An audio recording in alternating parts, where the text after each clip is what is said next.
Welcome to another episode of Femboy Cooking. I do believe this is episode 8, so we're just going to go with that. Based on a Twitter poll, we're going to be making bread. And I've made bread a couple times before, so I don't think it'll be too hard. We got a pretty good recipe, really simple ingredients. It just is mostly time consuming, but we'll work through it and we'll have bread at the end. So let's get started. For this recipe, we're going to need sugar, vegetable oil, salt, yeast, flour of course, and then for material probably just some measuring tools, bowls, and then obviously a mixer, but I don't have that out yet. But really simple, not a lot of ingredients, and not a lot of dishes to do after, so pretty nice. So for this recipe, the first thing we're going to do is just proof our yeast. And to start with that, we're going to need 2 cups of hot water and then just a tablespoon of sugar. And I did get this measuring cup out, and we only need 1 bowl, but I'm going to go ahead and get that hot water in here. I got warm water, cup 1. The first one, 1 cup of hot water, warm water. And I got cup number 2 of warm water right inside of there.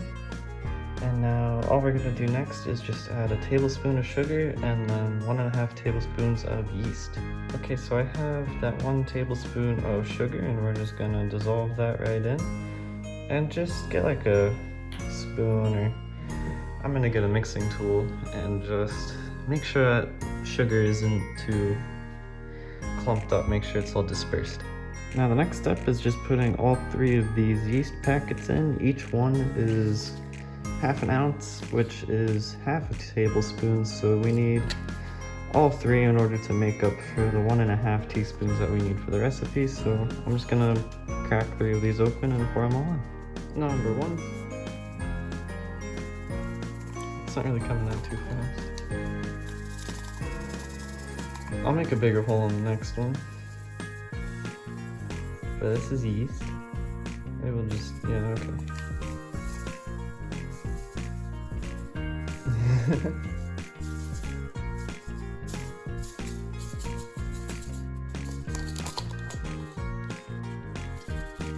Okay, I think that's it. I'm a little bit stupid. So I got our second packet of yeast, and that is much better. Much better. Okay. And then just finally our third packet. So that is 1.5 tablespoons of yeast. And pretty much what we're doing here is just proofing the yeast. I should have explained this a little bit earlier, but we're just putting the yeast in with a little bit of sugar with warm water to see if it is alive and activated. So what you want to do now is just mix up the yeast with the water and the sugar, and you just let it sit for 5 minutes, and if it looks a little kind of like creamy and kind of just like if it looks alive, kind of. I'll show you what it looks like if this is alive. I really hope that this is alive. If it's dead, then I mean, I don't really know what to do, but either way, I'm just gonna mix it up and let it sit and just hope for the best. Honestly, that's what I'm doing. So my yeast right now is looking okay. I did make a little bit of a mistake because the water I put in was warm, but by the time I was putting the yeast in, it was not exactly as warm as it should be.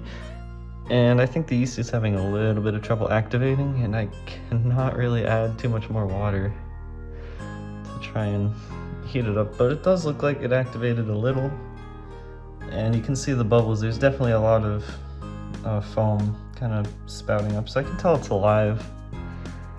Honestly, I'm just gonna try and cook with it anyway, and if we don't get bread, then I don't really know what we'll do, but I did run out of dry active. We'll just have to use like instant yeast or something like that. I'll figure it out later, honestly, but I'm just gonna try and cook with this.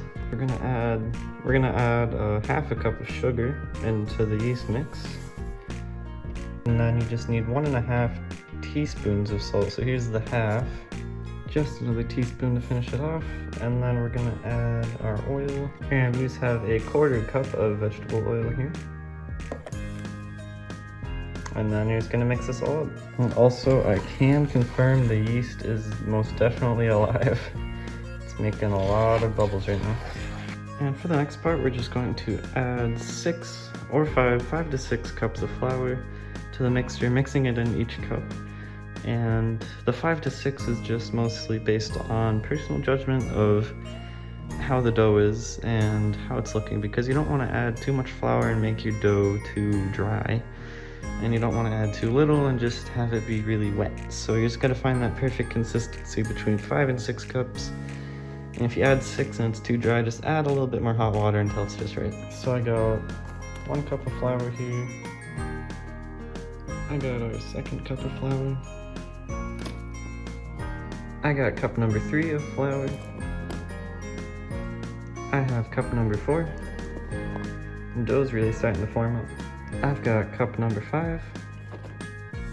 This is just a little bit too sticky, so I'm gonna go ahead and add that 6th cup. And here that is, 6th cup. We're just gonna mix that in. It is getting really hard to mix, but I'm gonna go and try and mix it up as best I can. My dough is still sticking to the bowl and the spoon, so I'm just gonna go ahead and add a 7th one. I think this is just because I didn't really, I tried to add some hot water in the beginning to make the yeast activate. Anyway, 7th cup, we're gonna make some bread. Well, in one way or another, I have dough and it is floury and not sticky anymore, so I'm gonna start the kneading process, which is pretty much just punching the bread, this time for around 7 minutes. You just wanna kinda mix it up, punch it, divide it, you know, get flour everywhere, make sure that this is just real solid dough, you know? Alright, so I have beat the ever-living shit out of this dough. And it's some pretty good dough. I think we did a good job. The yeast is mostly alive. All we have to do now is just let it rise. And I'm gonna go ahead and set up the bowl for that. So now that we got our bowl all oiled, we're just going to slap the bread in there, cover it up, and then just let it sit for, I think, around an hour. Once you have it covered up like this, you're just gonna let it sit for an hour or until it's doubled in size, and that's pretty much it. Just make sure it's not in too cold a place though, so I found an area right under my heat vent. So I'm just gonna leave it, and then that should be it. So we'll get back in an hour. The bread did just finish rising. It used to be like up on top here, but I think while I was moving it from my counter to the other countertop here, I think this kind of broke open and everything kind of leaked out, so it kind of just collapsed in on itself. But that's a good thing, because we do have to punch the bread down now, which pretty much just means that we're pressing it down into itself. It's gonna be really wet and spongy, there's a lot of gas. But that's normal, that's good. You just wanna, it shouldn't be too sticky either. You just wanna punch it down into itself and make it small again, and then once you punch it down some more, you just want to knead it for 1.5 minutes. I'll get to that though, so don't worry. Kind of rambling at this point, but that's what your bread should look like. Super good. Now that I punched down my bread, I just got a little wet ball of dough here, mostly because I think I added a little bit too much olive oil when I was oiling my bowl. So I think the bread kind of absorbed like the whole side of the bowl worth of oil. When I took it out, it's just kind of oily. But pretty much what you want to do now is just knead it for another 1.5 minutes, so not as long as last time, but still a while. And then so we'll just beat the hell out of it. Yeah. Now that I've kneaded the bread, it's actually a lot less oily. I think just by kneading it, it mixed in the oil with the rest of the bread. And all we have to do now is just cut it in half, because we're gonna put this into 2 pans. I'm gonna go ahead and do that real quick. So I cut the bread in half, and these are 2 evenly sized pieces. I just took the liberty of forming this one into a loaf, just to show you what that looks like. I'm gonna turn this into a loaf, and then I'm gonna oil 2 pans that are 9 by 5 inches, and then you let it rise in there for 30 minutes. Those are these boys right here. Gotta oil these too. I think I already said that. But so pretty much we're just gonna shape these up, oil them, do all that fun stuff. I'll get back to you. So I got my bread into loaf-sized shaped things. Kind of badly, but that's okay. I put them in, oiled the pans, and I'm just gonna let them sit here for 30 minutes. Or just until they're about an inch above the pan. And then once they're done rising, then we put them in the oven. So I'll get back to you when these guys are done rising. I got my bread all risen, and I think I might have let it rise a little bit too much, but we're still gonna throw it in the oven anyway. And you're gonna want your oven at 350 degrees Fahrenheit. And we're gonna cook it for 30 minutes. So I'll go ahead and throw those in the oven. Just throwing these guys in the oven here.